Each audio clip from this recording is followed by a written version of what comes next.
ছাত্র জনতার উপর গুলি চালিয়ে গণহত্যার বিচারের দাবিতে জামালপুরের দেওয়ানগঞ্জ সরকারি উচ্চ বিদ্যালয় মাঠে জনসমাবেশ করছে বিএনপি। সেখানে আছেন সহকর্মী মনির ইসলাম মিন্টু, সরাসরি চলে যাচ্ছে তার কাছে।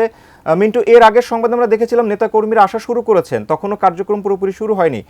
সমাবেশ কি শুরু হয়ে গেছে? আপনার মাধ্যমে এখনকার পরিস্থিতি জানতে চাই।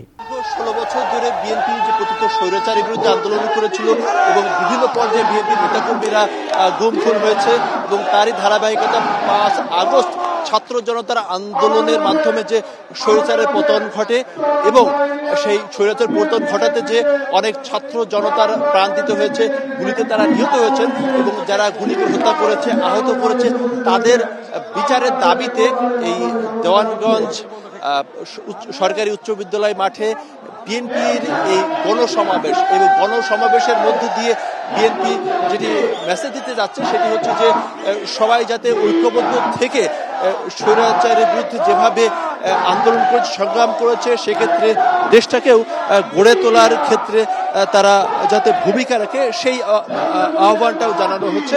যদিও এখনো আনুষ্ঠানিকভাবে যে গণসমাবেশ সেটি শুরু হয়নি, কিন্তু এরই মধ্যে দেওয়ানগঞ্জ সরকারি উচ্চ বিদ্যালয় মাঠে কয়েক হাজার নেতাকর্মী উপস্থিত হয়েছেন।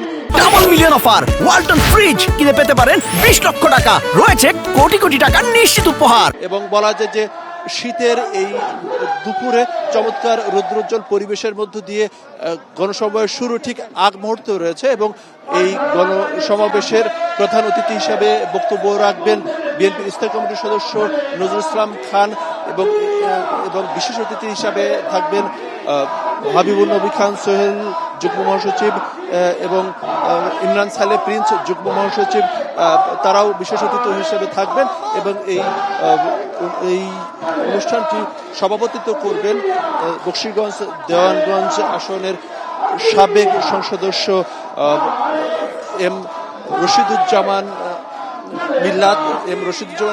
তিনি মঞ্চে রয়েছেন এবং নেতা কর্মীদের সঙ্গে তার যে সৌহার্দ্যতা সেটি বিনিময় করছেন এবং কিছুক্ষণ আগে তার সাথে আমার কথা হচ্ছে, তিনি বলছিলেন যে এই সরকার যে বিচার প্রক্রিয়া শুরু করেছে সেই বিচার প্রক্রিয়া যাতে বেগবান করা যায়, সবার যে জনসমর্থন যেভাবে আন্দোলন সংগ্রামের সময় ছিল সেই আন্দোলন সেই জনসমর্থন যাতে বজায় থাকে, সবাই যে যার অবস্থান থেকে সহযোগিতা করে এই সরকারকে, সেই আহ্বানও নেতাকর্মীদের উদ্দেশ্যে জানানো হবে।